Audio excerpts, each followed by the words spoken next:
My name is Sarah. I used to live with my two sons, but now they're both growing up and starting to live on their own. The first one to move out was my younger son, George. George asked a girl named Angela to marry him. They met at their job and had been dating for 3 years when George brought Angela home to meet us. Angela was really happy when she saw our big house. She works as an architect, so seeing a spacious home made her very excited. She also mentioned she's studying to become an interior decorator. I was curious about that, so I decided to study alongside her. At my age, it was a great pleasure to learn new things with someone else. A month after George introduced Angela, my older son Robert brought his girlfriend Karen to meet us. Karen looked noticeably younger than Robert. "Hi. We're planning to get married in 6 months, so get ready for lots of congratulations," she said right away. I tried to stay calm and listen, but she kept talking about money and asking about our house. I couldn't help but wonder if she was only interested in our wealth. Robert didn't say anything to stop her. Instead, he proudly declared, "We'll get married before George does." I sighed quietly, thinking about Robert's competitive nature. Robert and George are only a year apart in age, and I've always tried to treat them equally. But despite our efforts, there have always been people who seemed more interested in Robert, assuming he would inherit more because he's the older brother and our family has money. Surprisingly, some people would put down George by unfavorably comparing him to Robert.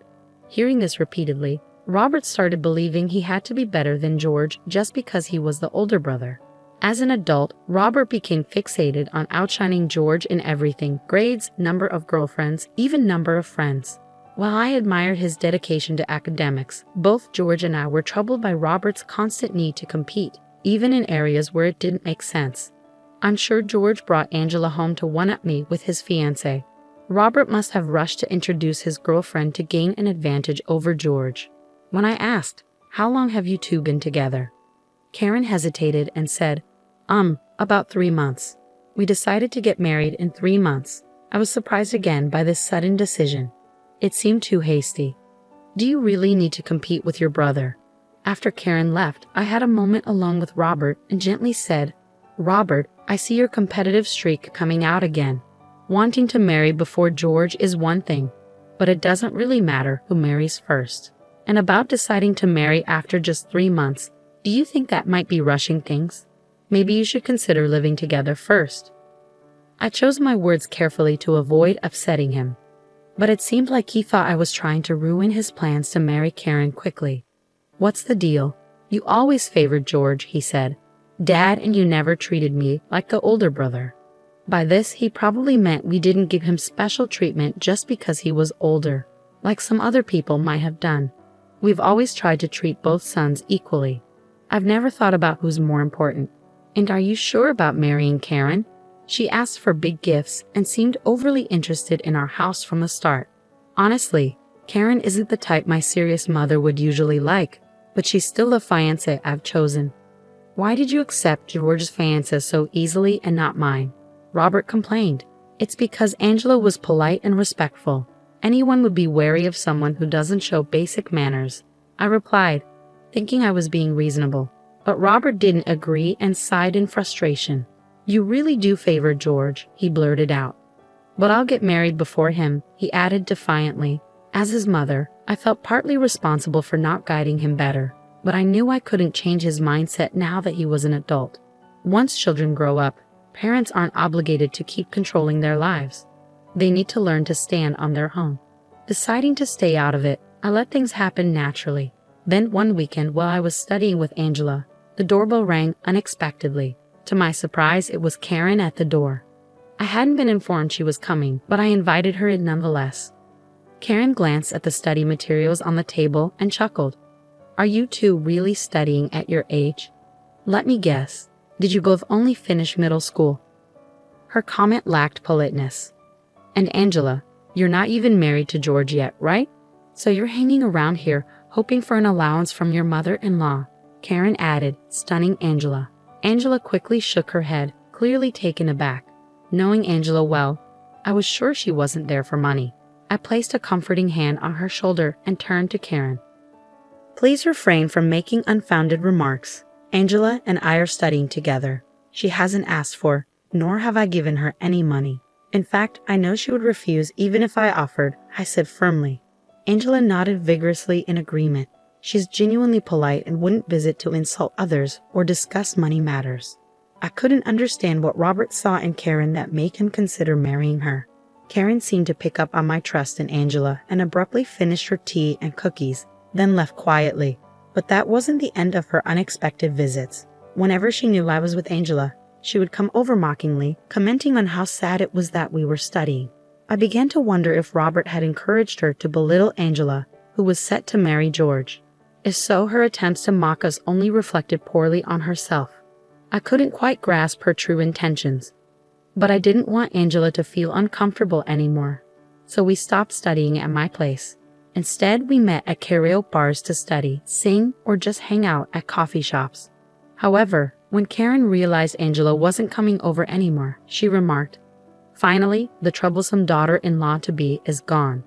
By the way, you should start thinking about leaving this house too, because once Robert and I get married, we'll be living here." Just when I thought she was satisfied, she made the most absurd statement. She told me to leave the house. Excuse me? This is news to me. I didn't know you and Robert planned to live here.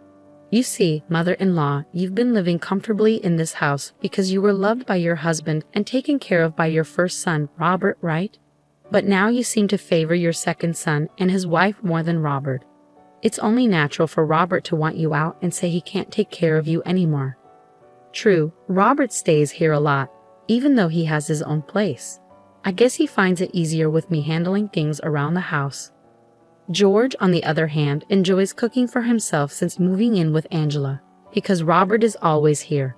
She probably thinks Robert has taken over the house from my husband, and she called me a parasite because she thinks my husband's travels bring in lots of money, and I'm just living an easy life without working. Don't you get it, Mel? Your husband must have grown tired of you, which is why you suddenly want to study and get a job, right? Well, even if you try at your age, you won't achieve much anyway. I had had enough of Karen's presumptuous remarks. Trying to explain that I was studying for personal growth and not for work seemed pointless. Seeing me silent, she probably thought she had struck a nerve and said aggressively, "Don't interfere in our lives except for weddings and funerals." Honestly, at that moment, I realized I didn't want any relationship with Robert anymore. If he was serious about marrying this girl in the future, why should I tolerate a young woman who insults me and calls me names without knowing me at all? I didn't want to have anything to do with them, not even at weddings or funerals. "Well, let's end our relationship then," I said firmly. With that, I cut ties with both Robert and Karen. Robert was shocked and asked, "Why are you cutting ties?" I replied, "She said not to interfere. If you're curious, ask her yourself." Then, I blocked all their contact information. Even though my husband was overseas, I could still reach him if needed. I was tired of hearing Karen's name every day. To leave, I discussed the situation with my husband, and we decided to move. 6 months after cutting ties with Karen and Robert, my phone suddenly rang. I didn't recognize the number, but when I answered, it was Karen. "Hey Mel, why didn't you come to our wedding? It's strange for the groom's parents to be absent," she said. I was surprised and responded, "Excuse me? After we cut ties, why would I attend your wedding? We may have cut ties, but shouldn't you at least come to our wedding?" She insisted. She probably thinks more guests mean more gifts. But if none of the groom's family, not even his brother, were there, it would be awkward. "You did something, didn't you, Mel? You told everyone not to come to our wedding," she accused. "That's just absurd. Isn't the absurd part on your end?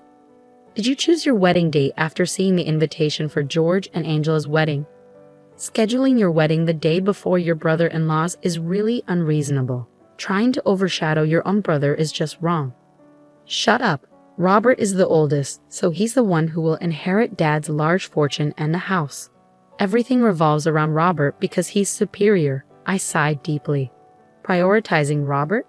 My husband and I have never favored one son over the other. We've always treated Robert and George equally. If Robert feels differently, there's nothing we can do about it. And by the way, my husband doesn't have any vast inheritance. But I've heard Robert's dad travels a lot around the world and rarely returns to the States. Does that suggest he's a wealthy CEO or something?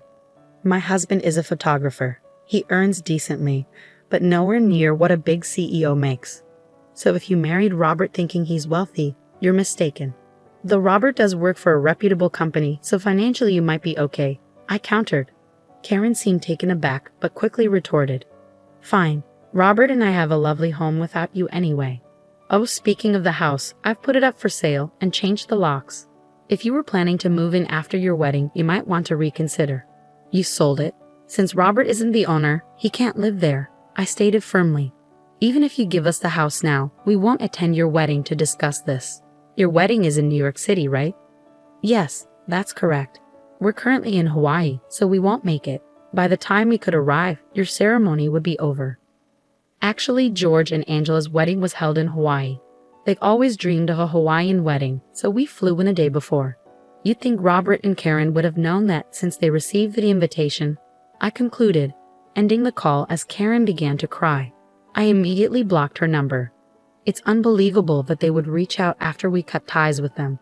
While we were celebrating George's wedding, it seems Robert and Karen were having issues back home. Then 3 months after we returned, Karen showed up at my new place. Hey Mal, I heard you gave 5 houses to George's wife. Why didn't you give us anything? Well, you called me a parasite and wanted me out, remember? We've cut ties, so we're basically strangers. I don't give anything to strangers. It seems Karen finally realized that the main breadwinner wasn't my globe-trotting photographer husband, but me. She had foolishly cut ties with someone who has an income from properties worth $3 million, which I inherited or purchased. Now let's undo the disavowment. Let's live together again. No thanks. I have no intention of supporting strangers, I firmly stated. Besides, my uncle and aunt have offered to take you both in. I heard you quit your job, thinking Robert had money, and Robert resigned because of fallout from the wedding, right? Well, if both of you are jobless and have terminated your apartment lease, they've offered to help out since they need help on their farm in Nebraska. Wait, that truck outside must be your pickup. I already informed them you were here, I added, looking toward the front door. Someone was approaching, so I quickly opened it. Karen was behind me, shouting, No, I don't want to go. I love city life. But without jobs, there's no way you can afford to live in an expensive city like New York, I reasoned. Eventually, with tears streaming down her face and her makeup ruined, Karen was taken away by my aunt and uncle. They were happy to have extra help, and both Robert and Karen found a place to stay. I felt I had made a good decision. The reason I gave Angela 5 houses was because I trust her to manage them well. It started as a trial, considering the possibility of us living together in the future and continuing to get along. Later on, Robert called the landline. Mom, I'm thinking of divorcing Karen. She's not good at cooking and cleaning, but she insists that since she does household chores and works, I should respect her and give her more money. She even says hurtful things like marrying me was a favor to an older, less ambitious guy like me, and that I should support her. He pleaded for help. I've kept in touch with my aunt and uncle, so I'm aware of their situation.